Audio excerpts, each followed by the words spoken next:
मेरी वाइफ के पैर भी थोड़ा मालिश कर रहा था कि मेरे को ये लगा कि शायद इसमें सांसें हैं, जब तक तो वो एक्सपायर हो चुकी थी। इसमें डॉक्टर ने 420 का काम कर रखा था, जिसमें डॉक्टर के और भी धाराएं ऐड होनी थी। वो पुलिस ने फिर भी उन धाराएं ऐड नहीं की। जब पुलिस कोई कार्रवाई नहीं कर रही, इतने दिन हो गए, 2 महीने निर्दोष लड़का जेल काट के आया है। डॉक्टर व अन्य दोषीगण के खिलाफ दी गई दरखास्त के सारे सीरियल नंबर हैं, रसीद नंबर हैं, बाई एंड दरखास्त नंबर हैं। तो कोर्ट से कागज निकाला गया, कंसेंट पेपर, जब पता चला कि उसमें छेड़छाड़ हो रही है। इसकी कोई गलती नहीं थी, सरासर डॉक्टर की गलती है, जिसमें उनकी मिली भगत थी। आपराधिक षड्यंत्र तहत ये मामला किया गया था। ये कह दिया जाता है कि तफ्तीश चल रही है, जबकि काफ़ी समय हो गया। तफ्तीश कब तक तफ्तीश चलेगी? नाम मेरा सुमित है और गांव खुडाना। और डिलीवरी का मैटर था ये, जिसमें मेरी वाइफ को एडमिट करवाया गया था श्री कृष्णा अस्पताल में। 31/7/2020 की ये घटना है, जिसमें डॉक्टर मोनिका और डॉक्टर सुनील यादव की देखरेख में ये इलाज चला था 9 महीने, जिसमें 31/7/2020 को डिलीवरी के लिए लेके गए। जब डॉक्टर सुनील यादव को और डॉक्टर मोनिका यादव ने उधर कंसेंट फार्म दिया था एक, और उस पर सिग्नेचर मेरे करवा लिए और 10,000 रुपये मैंने जमा करवा दिया। 10,000 रुपये मैंने बीच में जमा करवा दिए थे। उसके बाद में समय थोड़ा बीतता गया और लगभग 1 या 2 बजे के आसपास डिलीवरी हुई। जब तक उधर उस एक लड़की को नॉर्मल डिलीवरी से जन्म दिया। बाद में ब्लीडिंग मेरी वाइफ के ज़्यादा हो गई। ब्लीडिंग नहीं रुकने के कारण मेरी वाइफ पूजा को सरबती हॉस्पिटल में रेफ़र कर दिया गया, जहां सूरत डॉक्टर था जो हॉस्पिटल का मालिक, उसने अपने काफ़ी प्रयास किए बचाने के लिए। लेकिन जब तक ब्लीडिंग, जो मेरी वाइफ के 8 ग्राम ब्लड था बॉडी में, वो सारा जब तक निकल चुका था, और बाद में उसको रेवाड़ी के लिए रेफ़र कर दिया। रेवाड़ी ले जाते समय डॉक्टर सुनील और उसके जो हॉस्पिटल के स्टाफ के थे, उस टाइम डॉक्टर सुनील को ये पता था कि ये एक्सपायर हो गई, लेकिन डॉक्टर ने ये नहीं बताया कि वो एक्सपायर हो गई है। और मैं मेरी वाइफ के पैर भी थोड़ा मालिश कर रहा था कि मेरे को ये लगा कि शायद इसमें सांसें हैं, जब तक तो वो एक्सपायर हो चुकी थी। और वहाँ पे रेवाड़ी में जब तक मेरे ससुराल वालों के मैं फ़ोन पे संपर्क में था सुबह से लेकर शाम तक, वो एकदम से वहाँ पर रेवाड़ी आ गए, और जब तक वो मेरी वाइफ का एक्सपायर हो चुकी थी। उसके बाद क्या कुछ प्रक्रिया हुई थी? उसके बाद मेरे ससुराल वालों ने हमारे ऊपर डॉक्टर के पास चले गए डायरेक्ट, और डॉक्टर ने ये बोल दिया कि इन्होंने कंसेंट नहीं दिया, जबकि मैंने कंसेंट दे रखा है, जिस पे साफ साफ लिखा हुआ है अचानक किसी कारणवश ऑपरेशन की ज़रूरत पड़ जाए, ऐसा होने पर अस्पताल या डॉक्टर की कोई जिम्मेवारी नहीं होगी। जो कंसेंट फॉर डिलीवरी फार्म है उस पर मैंने अपने सिग्नेचर कर रखे हैं, और डॉक्टर ने मेरे से 10,000 रुपये पहले जमा कराए थे और 10,000 रुपये बाद में जमा कराए थे। जो मैंने अपनी फुल कंसेंट दे रखी है, पूरी सहमति, भाई आपको जैसा ठीक लगे आप वैसा करो। डॉक्टर ने जो कागज उनके साथ भी कुछ छेड़छाड़ की है? हाँ, डॉक्टर ने बाद में जब चालान पेश हुआ, चालान पेश होने के बाद जब ये मामला कोर्ट में गया, जब मेरी 2 महीने की सज़ा हो गई, जब जज साहब ने इस दोनों कागज़ को देखा, उसी बेस पे मेरे को जमानत मिली। जमानत के बाद में वो चालान में जब वो कोर्ट से कागज़ निकाला गया, कंसेंट पेपर, जब पता चला कि उसमें छेड़छाड़ हो रही है, फिर मैंने 30/10/2020 को SHO सिटी थाने में दरखास्त लगाई थी कि डॉक्टर ने फर्जी कंसेंट कोर्ट में लगाया है चालान में। जब मैंने सिटी थाने में दी तो इन्होंने इस मामले में कोई संज्ञान नहीं लिया। वहाँ पर अजय वीर SHO थे, उनको मैं बाई हैंड भी अपनी दरखास्त दे के आया था, जिन्होंने मेरी दरखास्त पे कोई एक्शन नहीं लिया। उसके बाद मैंने 9/11/2020 को SP को बाई पोस्ट दरखास्त दी थी, और 9/11/2020 को SHO सिटी महेंद्रगढ़ में बाई पोस्ट दी थी, जिन पे उन्होंने मेरी दरखास्त पे कोई कानूनी कार्रवाई नहीं करी।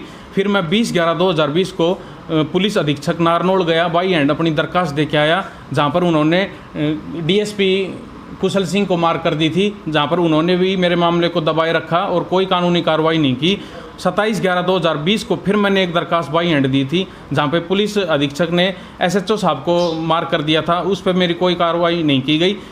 ये सारे डॉक्टर व अन्य दोषीगण के खिलाफ दी गई दरखास्त के सारे सीरियल नंबर हैं, रसीद नंबर हैं, बाई हैंड दरखास्त नंबर हैं। उसके बाद मैं 12/1/2021 को IG ऑफिस दारूहेड़ा गया, जहाँ पर IG साहब ने मेरी दरखास्त देखी और बाद में उस दरखास्त के बेस पे डॉक्टर के खिलाफ मुकदमा दर्ज हुआ जिसमें डॉक्टर ने 420 का काम कर रखा था, जिसमें डॉक्टर के और भी धाराएं ऐड होनी थी।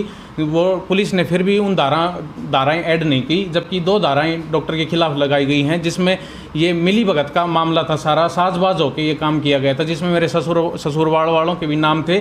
जो मेरा ससुर का नाम विजयपाल सनोपारपाल, गाँव मानेरू, आलाबाद, भिवानी, गुरुग्राम में रहते हैं। और एक मेरा साड़ा था, उसका नाम प्रदीप है, वो भी गुरुग्राम में रहते हैं। उनके ऊपर कोई सेक्शन नहीं लगाए गए, जबकि ये सेक्शन डॉक्टर पे लगाए गए हैं, जिसमें उनकी मिली भगत थी। आपराधिक षड्यंत्र तहत ये मामला किया गया था, उनके कोई सेक्शन नहीं लगाया गया। तो मैं बाद में मुकदमा दर्ज होने के बाद हम गाँव वालों को लेके गिरफ्तारी के लिए जाते हैं, तो ये कह दिया जाता है कि तफ्तीश चल रही है, जबकि काफ़ी समय हो गया। तफ्तीश कब तक तफ्तीश चलेगी? मेरे मामले को लगभग पहली मैंने जो स्टार्टिंग में नेग्लिजेंसी की दरखास्त दी थी वो 7/8/2020 की थी, जिसकी मैंने आरटीआई भी लगाई है। और आरटीआई में लगभग ये ऐसे बोल रहे हैं, आरटीआई का ये जवाब आ रहा है कि हमारे पास दरखास्त प्राप्त नहीं हुई, जिसकी मेरे पास बाई डाक द्वारा भेजी गई रसीद भी मेरे पास है, जिसमें उनका ट्रैकिंग भी दिखा रहा है कि ये दरखास्त उनके पास शो होली। और मेरी आरटीआई का जवाब भी गलत दिया जा रहा है 7/8/2020 की, जो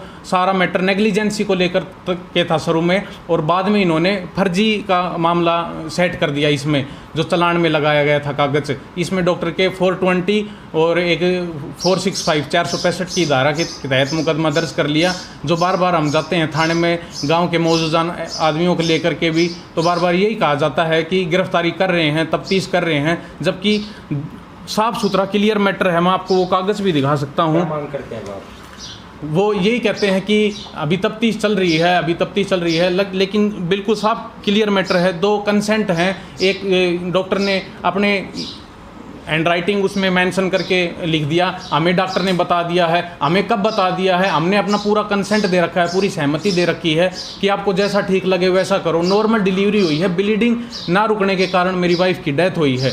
जो अभी नॉर्मल डिलीवरी में मेरे एक गुड़िया हुई थी, जो कि अभी उसका वो आज 31 जुलाई को, आज 2021 को वो आज 1 साल की हो जाएगी, जो बिल्कुल स्वस्थ है, वो मेरे पास है वो गुड़िया। और अभी तक मैं तो बस आपसे यही रिक्वेस्ट करूंगा कि डॉक्टर को अरेस्ट करवाया जाए और इस मामले को दबाया जा रहा है। मैं इस मामले को लेकर चंडीगढ़ भी गया हूं, मैंने डीजी विजिलेंस में भी दरखास्त लगा रखी है, मैंने डीजीपी के भी लगा रखी है, अनिल विज के भी लगा रखी है, मैंने सीएम विंडो में भी दी है दरखास्त। मेरे मामले में ये कहीं ना कहीं पॉलिटिकल प्रेशर आके कहीं ना कहीं इस मामले को दबाया जा रहा है। मैं जब हम गांव के आदमियों को लेकर गए थे, हमने यही समय दिया था, यदि मामले को अब की बार दबाया गया तो हम आंदोलन करेंगे और इस डॉक्टर को जल्दी से जल्दी अरेस्ट किया। न्याय चाहिए। देखो डॉक्टर की सरासर गलती है, एक छोटी सी बच्ची है, आगे वालों ने हमारे साथ बहुत गलत कर दिया। हमें उसे बेटी की तरह रखते थे, खूब अच्छी तरह से। डॉक्टर को खूब पता है, 9 महीने से इलाज चल रहा था किसी हॉस्पिटल में, और उस दिन उसने पूरी लापरवाही की है। एक बार भी चेक नहीं किया, सुबह एक बार चेक करके बाद में 1 बजे देखा है उसको, और फिर अचानक की बोली ब्लीडिंग हो गई। पुलिस कोई कार्रवाई करी है मामले पुलिस कोई कार्रवाई नहीं कर रही। इतने दिन हो गए, 2 महीने निर्दोष लड़का जेल काट के आया है, इसकी कोई गलती नहीं थी, सरासर डॉक्टर की गलती है। आप क्या मांग करते हैं आपकी? अब मांगी, हमें न्याय चाहिए। पुलिस क्या कर रही है मामले में जी? पुलिस बस 2 महीने लगा दिए, ऐसे ही कह रही है कि कल करेंगे आज करेंगे, ऐसे ही 2 महीने निकाल दिए।